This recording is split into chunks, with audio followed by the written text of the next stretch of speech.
আচ্ছা, সবাই একটু ভালোভাবে খেয়াল করো। তোমরা কি জানো যে আলো কয় প্রকার? তোমরা সবাই কিন্তু জানো যে আলো হচ্ছে দুই প্রকার। একটা হচ্ছে তোমার দৃশ্যমান এবং আর একটা হচ্ছে তোমার অদৃশ্যমান।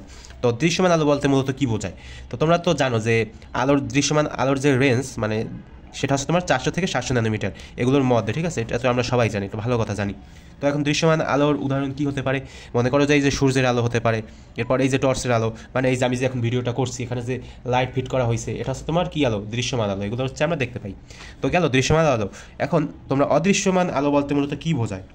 তো যে তরঙ্গ, মানে যে আলোর রেঞ্জ, ঠিক আছে, 400 ন্যানোমিটার থেকে ছোটো এবং 700 ন্যানোমিটার থেকে বড়, যে আলো তরঙ্গ দৈর্ঘ্যের রেঞ্জ, ঠিক আছে, 400 ন্যানোমিটার থেকে ছোটো এবং 700 ন্যানোমিটার থেকে বড়, সেগুলো হচ্ছে তোমার কী বলো তো? অদৃশ্যমান আলো। এগুলো কিন্তু দেখা যায় না।